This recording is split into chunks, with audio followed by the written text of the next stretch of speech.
Bonjour tout le monde, aujourd'hui je vais vous faire ma première impression, à la fois mon premier test dans l'absolu, plus spécifiquement mon premier test des clip-in afro de la marque Heat Free Hair.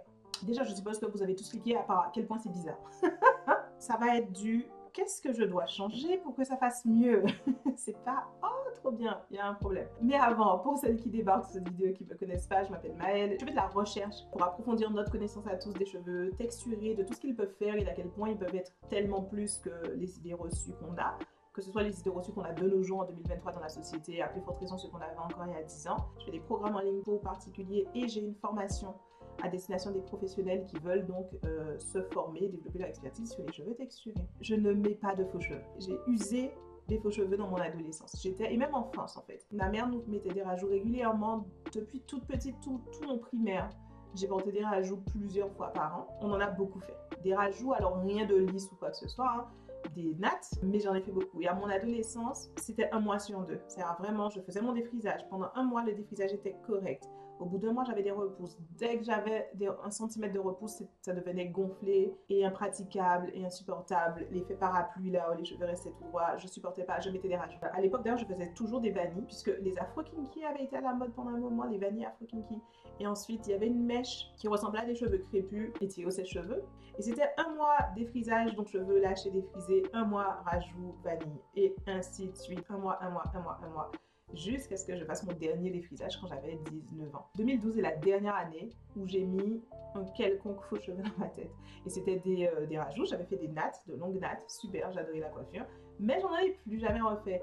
Et bien sûr, à plus forte raison, faire des tissages, mettre des perruques, j'en ai, que j'utilise pour l'école du cheveu texturé pour faire des démos, tout ça, mais je ne les mets pas, je ne les porte pas, je porte mes cheveux. C'est un alignement avec mes valeurs de dire les cheveux crépus sont aussi beaux, super, merveilleux, magnifiques que les autres. Et c'est pas normal qu'on soit autant réticent à les porter. Et on doit combattre ça. Et je trouvais ça dommage, et je continue de trouver ça dommage que encore aujourd'hui, la plupart des femmes noires portent beaucoup de rajouts de faux cheveux, tout ça, qu'ils soient crépus ou qu'ils soient lisses.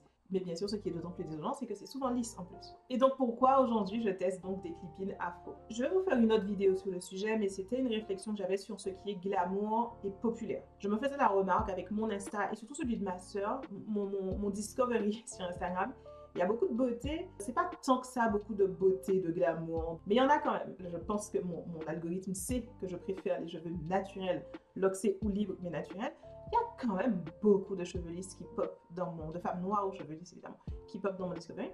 Et ma soeur qui elle est vachement plus tranchée dans la beauté, elle aime la beauté, elle regarde de la beauté, donc elle reçoit beaucoup de contenu d'influenceuses beauté qui sont noires, et la majorité d'entre elles portent des cheveux lisses. Et les quelques rares d'entre elles qui portent pas de cheveux lisses portent donc des rajouts. Le côté est très glamour et très populaire, parce qu'évidemment, c'est pas juste une question d'être glamour, c'est très glamour et très populaire, avoir les followers qui vont avec.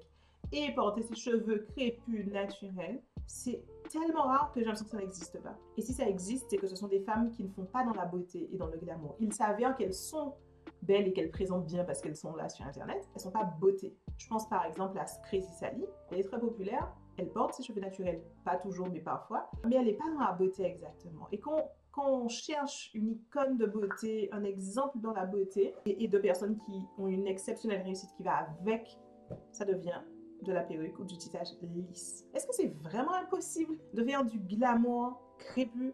Parce qu'en ce moment, la mode est aux cheveux très longs. Même les stars blanches portent des perruques très longues. Pour recréer ça, je sais pas, recréer ce look qui est à la mode, le look qui fait des likes sur Instagram, ouais, il faut avoir les cheveux lisses et longs. Et j'ai poursuivi ma réflexion vers, ok, est-ce qu'il n'existe pas des perruques ou des extensions crépus, mais qu'on puisse avoir tout aussi longues? Pour l'instant, ma réponse est non. J'ai pas trouvé. C'est un problème ça. Je vais continuer de chercher parce que je sais pas possible, c'est un problème. Pour moi, ce look ultra glam, cheveux très longs et tout le sexy glamour qui va avec, je vois pas pourquoi ça pourrait pas être un braid art ou un wash and go.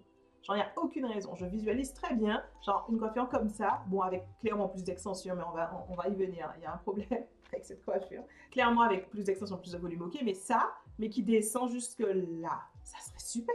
je n'ai pas trouvé. En tout cas, ça m'a amené à m'intéresser à ça et je me suis dit, ok, je vais tester. Donc, je suis allée sur un site, c'est un compte Instagram que je suis parce que j'aime beaucoup tous les tutos qu'ils publient. Des influenceuses beauté qui font des tutos avec leur clip-in ou leur perruque ou leur queue de cheval, enfin avec leur faux cheveux crépus. Et je trouvais ça trop beau et tout. Je me suis dit, ok, je vais aller chez eux. J'ai fait beaucoup de recherches. Je suis allée sur leur site, c'est Hit Free Hair. J'ai pris leurs cheveux. La vidéo n'est pas sponsorisée évidemment. C'est pas évident, mais je le dis. Et j'ai acheté les plus longs cheveux qu'ils avaient. Donc, c'était 24 inches. Dès que je les ai vus arriver chez moi, je me suis dit, il y a un problème, c'est pas assez long. C'est quasiment la longueur de mes cheveux, à part derrière où mes cheveux sont un peu plus courts. Je dis quasiment, mais c'est la longueur de mes cheveux. La deuxième chose, c'est que je me suis trompée. J'ai pris coil en pensant que coil pour eux, ce serait la texture crépue. Et en fait, non.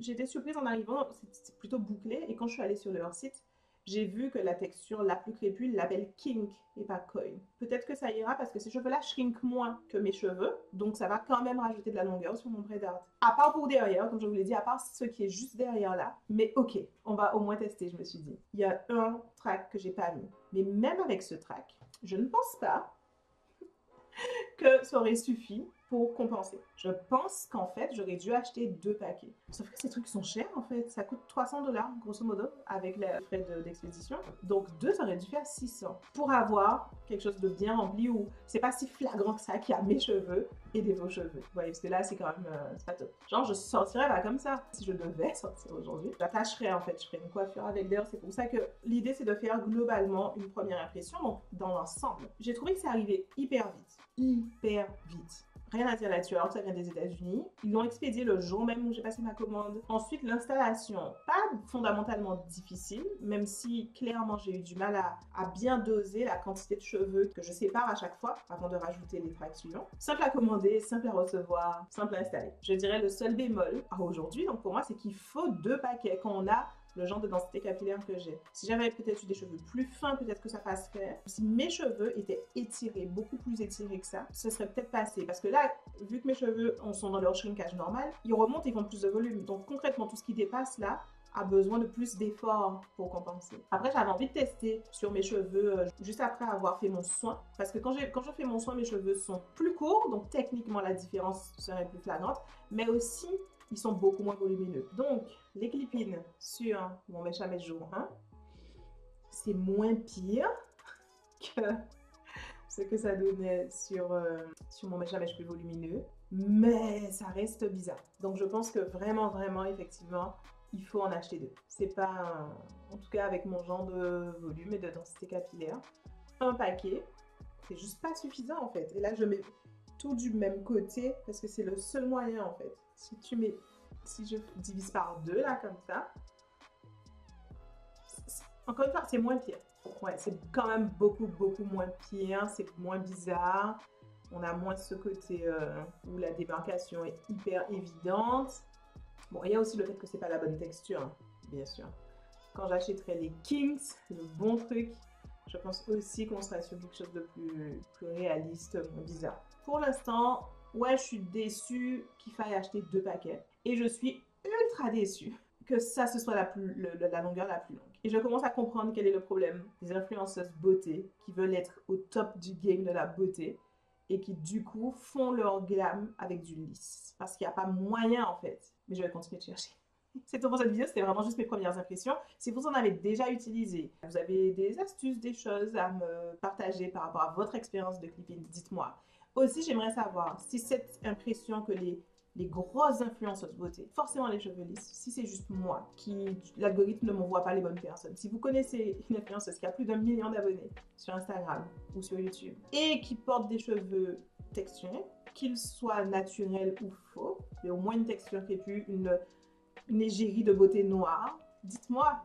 Et puis du coup, ouais, dites-moi votre expérience, vous, avec tout ça, ces influenceuses beauté, les cheveux lisses, etc. Je sais que mon point de vue n'est pas grandement partagé de ce point de vue parce qu'on a une société qui a admis en fait que oh, les femmes noires portent les cheveux lisses, c'est normal, c'est pas grave. Ça fait pas le même effet que pour moi, je le sais. Moi, ça dérange mon œil. Et une fois comme ça me dérangerait pas, évidemment. Ce qui fait que ça me dérange, c'est que c'est si fréquent et normal et naturel. Et discutons dans les commentaires et je vous dis à bientôt pour la suite des événements avec ces cheveux. Et toute ma réflexion sur le glamour. Je continue mes recherches sur le sujet. Ok, ciao tout le monde.